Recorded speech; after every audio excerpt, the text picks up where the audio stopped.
কোনো বাংলাদেশি বলেন। উনি আমাদের রিয়াংয়ের যেটা ইতিহাস তুলে ধরতে চেয়েছেন, আর মেলার মধ্যে ইতিহাস কিন্তু পুরাটাই তুলে ধরতে পারেননি উনি, যার জন্য আমাদের যে ত্রিপুরা মথার কিছু লিডার্স এবং ইএমরা সেটাকে আগামী দিনের এডিসি ইলেকশনের বাজার গরম করার জন্য এইভাবে বলেছে যে আজকে আপনারা দেখুন যে টিআরআই এর মধ্যে কি লেখা আছে। টিআরআই এর মধ্যে যদি বিরোধ করতে হয় আপনারা টিআরআই কে প্রথমে বিরোধ করুন। এরপরে আমি রাসমালার কিছু পাতা জেরক্স করে এনেছি, এটা আমি বলবো যারা ইএম বকুরঞ্জন বাবু, আমাদের ইএম দলিরিয়ানকে বলতে চাই যে আপনারা আমাদের রাসমালার প্রথম লহর একবার পরে দেখুন। আপনারা যদি সেই বইটা যদি পাচ্ছেন না তো আমি কোথায় গেলে পাবো সেটাও বলে দেব। আমাদের যে লেক চমনিতে দোতলা একটা বিল্ডিং আছে, টিআরআই অফিসে গেলে আপনারা সেটা পাবেন এবং সেখানে স্পষ্ট লেখা আছে যে পার্বত্য চট্টগ্রাম কোনো এক সময়ে পার্বত্য ত্রিপুরা ছিল এবং রাজন্য শাসন ছিল। এবং আমরা সেটাও জানি যে দণ্ডমাণিক্য, মহারাজা দণ্ডমাণিক্যের আমলে যেটা রাইকসম যে সেনাপতি, ওরা যে একজন মুসলিম রাজা যেটা হোসেন শহর থেকে ওরা একটা কামান ছিনিয়ে নিয়েছিল, সেটা আমাদের আগরতলার কামান চমনি নামে পরিচিত।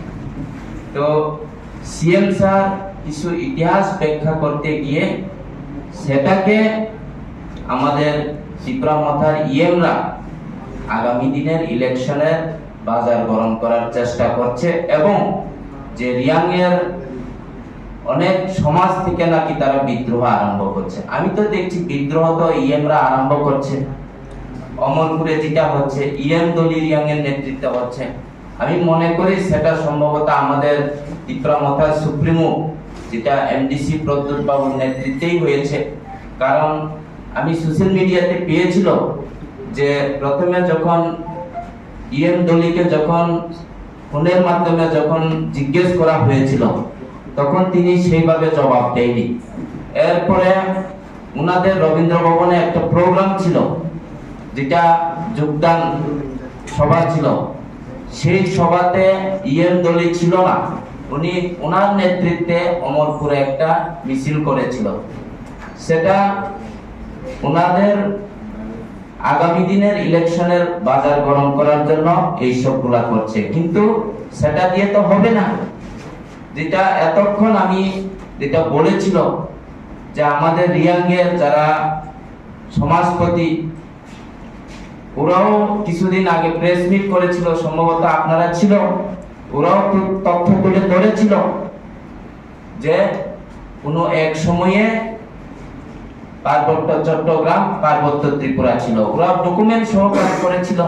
বিএসকুর যে প্রেসিডেন্ট উনি খুব বলেছিল, গতকালকে দেখেছিলাম সংগ্রামার যে জেনারেল সেক্রেটারি এবং প্রেসিডেন্ট যারা রায় উপাধি পেয়েছে রাজ্য সরকার থেকে, তারাও করেছিল যে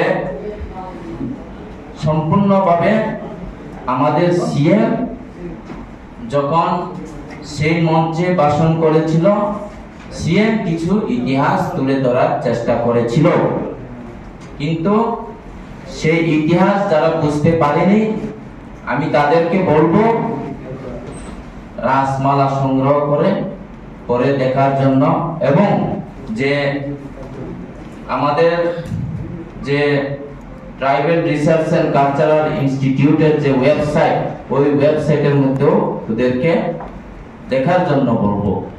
আর যদি এতই যদি ওরা বিদ্রোহ করতে হয় তাহলে প্রথমে রাসমালা এবং টিআরআই এর বিরুদ্ধে আপনারা এই বিদ্রোহ করুন। ধন্যবাদ। Haksan hasilnya tunggu tiga mau tapai je, cuman bagi ini tunggu apa nu sasa gede, mana